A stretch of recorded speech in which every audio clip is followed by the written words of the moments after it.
Class 12 maths और इसमें हम लोग आज शुरू करेंगे अपना चैप्टर 4 जो कि है डिटर्मिनेंट्स।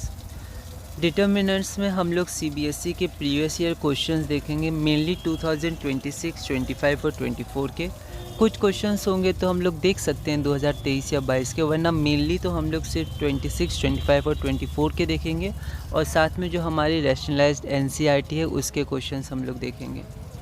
तो टॉपिक्स में मैंने एनसीईआरटी के अनुसार इसको डिवाइड किया है। पहला टॉपिक हमारे पास है introduction and evaluating a determinant. दूसरा टॉपिक हमारे पास है एरिया ऑफ अ ट्रायंगल। तीसरा हमारे पास है माइनर्स एंड कोफैक्टर्स। चौथा हमारे पास है adjoint of a matrix, singular and non singular matrix.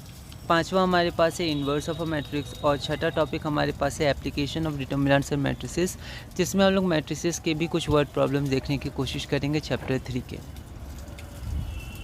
यहाँ पर हमारे पास है topic 1 introduction and evaluating of a determinant. कुछ मैंने एनसीईआरटी से नोट्स बनाए हैं और फिर हम लोग क्वेश्चंस में आगे बढ़ेंगे।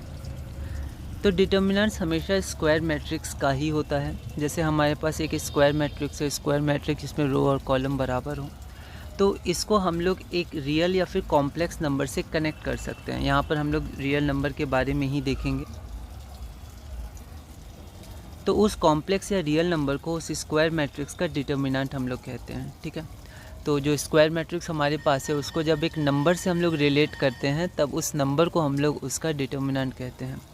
किसी मैट्रिक्स ए के डिटर्मिनेंट को हम लोग ऐसे लिखते हैं, यहाँ हम लोग इसको मॉड नहीं पढ़ते हैं क्योंकि मॉड्यूलस का सिंबल भी ऐसे होता है। यहाँ हम लोग इसको पढ़ते हैं डिटर्मिनेंट ऑफ ए या डेट ए, डिटर्मिनेंट ऑफ ए, या ट्रायंगल से एरिया ऑफ अ ट्रायंगल को भी ऐसे रिप्रेजेंट करते हैं, पर यहाँ पर हमारे पास ये डिटर्मिनेंट है। एरिया में हम लोग क्या करते हैं, जनरली ए आर भी लिख देते हैं। तो सिर्फ अगर ट्रायंगल है तो यहाँ पर हमारा डिटर्मिनेंट है। केमिस्ट्री में हम लोग इसको हीट से रिप्रेजेंट करते हैं, एरो के ऊपर लिखते हैं केमिकल रिएक्शंस में। तो यहाँ पर अगर हमारे पास एक जनरल मैट्रिक्स है ए बी सी डी, तो हमारे पास डिटर्मिनेंट ऑफ ए क्या हो जाएगा, तो यहाँ पर ये जो हमारे पास मैट्रिक्स का स्क्वायर ब्रैकेट होता है इसको हम लोग ऐसे लाइन से रिप्रेजेंट करते हैं। इसको हम लोग डेट ए लिख सकते हैं या फिर डिटर्मिनेंट ऑफ ए कहते हैं। तो मॉड्यूलस ऑफ ए इसको नहीं कहेंगे, इसको हम लोग क्या कहेंगे, डिटर्मिनेंट ऑफ ए। फिर determinant of a matrix of order 1। तो हमने ऑर्डर देखा है मैट्रिक्स में, रोज़ और कॉलम, ठीक है। तो यहाँ पर मैट्रिक्स ही है तो 1 बाय 1, तो उसमें एक ही एलिमेंट होगा A11, तो उसका जो डिटर्मिनेंट होगा वो खुद वही एलिमेंट हो जाएगा। हर जो नंबर होता है वो भी एक तरह का मैट्रिक्स हो सकता है, जैसे 9, 10, 1, 2, 3, 4 होल नंबर्स, नेचुरल नंबर्स, उसको भी हम लोग मैट्रिक्स बोलते हैं। जैसे 3, तो 3 ये मैट्रिक्स हो गया 1 बाई 1 का, ये नंबर 3 ही है, ठीक है। इसका डिटर्मिनेंट ले लेता हूँ। तो यहाँ पर हमारे पास है find the determinant of matrix A, जो कि 3 है, 1 बाय 1 मैट्रिक्स है, 1 कॉलम 1 रो। तो यहाँ पर थोड़ा ओवर राइटिंग का हम लोग बोर्ड में ध्यान देंगे। अगर ज़्यादा ओवर राइटिंग है तो बस एक बार हम लोग कट कर देंगे, ठीक है। तो हमारा आंसर 3 हो जाएगा। फिर हमारे पास आता है डिटर्मिनेंट ऑफ ऑर्डर 2। ऑर्डर 2 तो रो भी 2, कॉलम भी 2, क्योंकि डिटर्मिनेंट स्क्वायर मैट्रिक्स का निकलता है, तो 2 बाई 2। तो यहाँ पर 2 बाई 2 के लिए हम लोग क्या करते हैं, तो आप देखिएगा, हम लोग ये जो हमारे पास डायगोनल एलिमेंट्स है उनको मल्टीप्लाई करते हैं और नॉन डायगोनल एलिमेंट को मल्टीप्लाई करते हैं और माइनस कर देते हैं, ठीक है।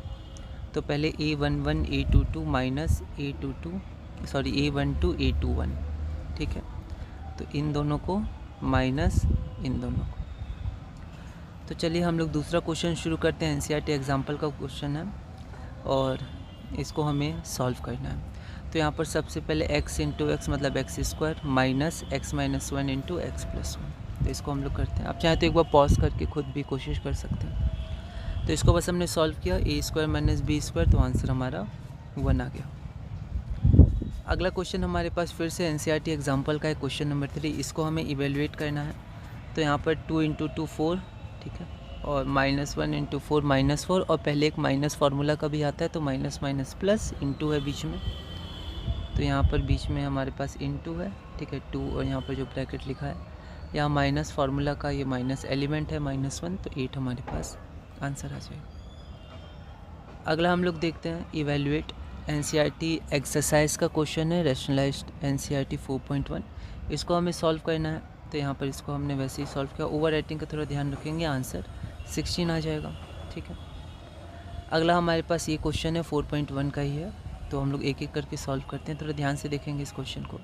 तो cos theta into cos theta हो जाएगा cos स्क्वायर थीटा, और माइनस साइन थीटा प्लस, तो sine theta sine square theta, और ये आइडेंटिटी हमें पता है cos square theta plus sine square theta 1 होता है, जो हमारा आंसर है। इसको थोड़ा ध्यान से देखिएगा, तो इसको जब आप इंटू करिएगा तो ये ब्रैकेट में आ जाएगा, ठीक है। तो ये हमारा पहला बन जाएगा टर्म, माइनस में फिर x plus 1 into x minus 1 ए स्क्वायर माइनस बी स्क्वायर। अब देखिए ये जो हमारे पास है ये आपका फार्मूला बन जाएगा, किसका फार्मूला, तो यहाँ मैंने लिख दिया है ए क्यूब माइनस बी क्यूब ए क्यूब प्लस बी क्यूब। तो ये हमारे पास ए क्यूब प्लस बी क्यूब का हो जाएगा, ठीक है। तो यहाँ पर x का क्यूब प्लस 1 का क्यूब 1 और एक्स स्क्वायर माइनस 1, इसको ओपन करेंगे तो हमारा फाइनल आंसर आ जाएगा x cube minus x square plus 2। आगे हम लोग बढ़ते हैं, find the value of x for which, हमें इसमें x की वैल्यू फाइंड करनी है, तो इसको हम लोग सॉल्व करते हैं। NCERT सॉल्व हमारे पास है, तो यहाँ हम लोग देखते हैं।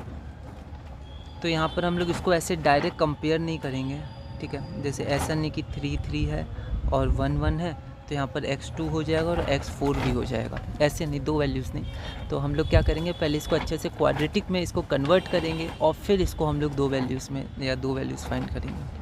तो ऐसे मैट्रिक्स नहीं है कि हम लोग यहाँ पर इक्वलिटी ऑफ मैट्रिक्स करते हैं। तो हम लोग क्या करेंगे, एक्सपेंडिंग बोथ साइड। तो ये लिखने का तरीका होता है, एक्सपेंड करते हैं वो रियल नंबर पाने के लिए।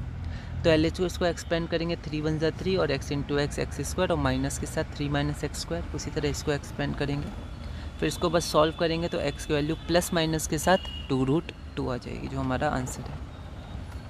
अगला हमारे पास है, हमें शो करना है कि 2a का determinant is equal to 4 determinant of a। आगे चल के हम लोग डायरेक्ट फार्मूला याद रखेंगे कि जब भी कोई स्केलर को बाहर निकालते हैं तो वो बाहर आता है डिटर्मिनेंट का ऑर्डर, मतलब उस मैट्रिक्स के ऑर्डर के साथ। तो 2 बाहर आएगा, a का ऑर्डर क्या है, तो a का ऑर्डर आप देख सकते हैं 2/2 है, तो 2 का स्क्वायर बाहर आएगा, k की power n, where n is the order of the matrix. तो a की ऑर्डर है 2, तो 2 का पावर 2 4, यही आएगा। पर अभी हम लोग को फॉर्मूला से नहीं जाना है, इसको वेरीफाई करना है। तो यहाँ पर हम लोग LHS RHS से आगे बढ़ेंगे। तो LHS में अगर सबसे पहले गिवन लिख दिया, टू शो लिख दिया, ठीक है। ये कुछ मेथड होते हैं, प्रोसेस। अब LHS में है डिटर्मिनेंट ऑफ 2a, तो सबसे पहले 2a निकाल लेते हैं, फिर उसका डिटर्मिनेंट निकाल लेंगे। तो 2a मतलब 2 इंटू मैट्रिक्स ऑफ a, और मैट्रिक्स में हर एलिमेंट से मल्टीप्लाई होता है, तो ये हमारा 2a आ जाएगा। फिर 2a का डिटर्मिनेंट, तो इसका डिटर्मिनेंट निकालेंगे तो आंसर -24 आएगा। माइनस का ध्यान देना है, प्लस माइनस कुछ भी आ सकता है। आगे जब एरिया ऑफ ट्रायंगल हम लोग देखेंगे तब वहाँ प्लस माइनस का थोड़ा सा शुरू में कन्फ्यूजन होता है, तो उसको हम लोग देखेंगे। अब RHS हमारे पास क्या था, 4 इंटू डिटर्मिनेंट ऑफ a, तो पहले डिटर्मिनेंट ऑफ a निकाल लेते हैं। तो आप देखिएगा ये -6 आ गया, फिर 4 इंटू डिटर्मिनेंट ऑफ a मतलब 4 इंटू -6 जो कि -24 आ गया। तो यहाँ से हमारे पास LHS और RHS दोनों इक्वल आ गया, hence determinant of 2a is equal to 4 times the determinant of a। Direct formula नहीं लगाएंगे, अभी स्टेप वाइज सॉल्व करेंगे। ऐसे नहीं k to the power n बाहर आएगा, 2 की पावर 2 तो 4 आएगा ही, ऐसा नहीं, हम लोग वेरीफाई करेंगे, शो करेंगे पूरा। अगला हमारे पास है find the value of x। हमें x की वैल्यू फाइंड करनी है, एक्सरसाइज 4.1 का क्वेश्चन है, ठीक है, NCERT। तो यहाँ पर एक्सपेंडिंग बोथ साइड्स से लिखने का तरीका होता है, बस इसको हम लोग एक्सपेंड करेंगे तो यहाँ पर हमारे पास x की वैल्यू प्लस माइनस √3 आ जाएगी। फिर आगे हम लोग अपना पार्ट 2 देखते हैं, फिर से इसको एक्सपेंड करेंगे तो 10 - 12 और यहाँ पर 5x माइनस 3 2 6 और x 6x, तो x की वैल्यू यहाँ पर हमारे पास 2 आ जाएगी। अगला क्वेश्चन हम लोग देखते हैं कि ये भी एक्सरसाइज 4.1 का है, ऑप्शन है। तो अगर ये इक्वल है तो हमें x की वैल्यू निकालनी है, तो इसको आप चाहें तो एक बार सॉल्व कर सकते हैं, देखते हैं इसको। तो यहाँ पर एक्सपेंडिंग बोथ साइड्स, तो यहाँ पर x स्क्वायर 36, यहाँ पर प्लस माइनस 6 आएगा, ना +6 ना -6 दोनों आएगा, क्योंकि +6 का स्क्वायर भी 36 होता है, -6 का स्क्वायर भी 36 होता है। तो ऑप्शन बी हो जाएगा। देखिए दोनों ऑप्शन था, 6 भी था -6 भी था, ठीक है। तो अगला हमारे पास आएगा topic determinant of a matrix of order 3/3। थोड़ा सा थ्योरी देख के सीधे क्वेश्चंस पे हम लोग आगे बढ़ेंगे, और इस क्लास में इतनी, और इसी तरह धीरे धीरे हम लोग मैथ्स 12 में आगे बढ़ेंगे।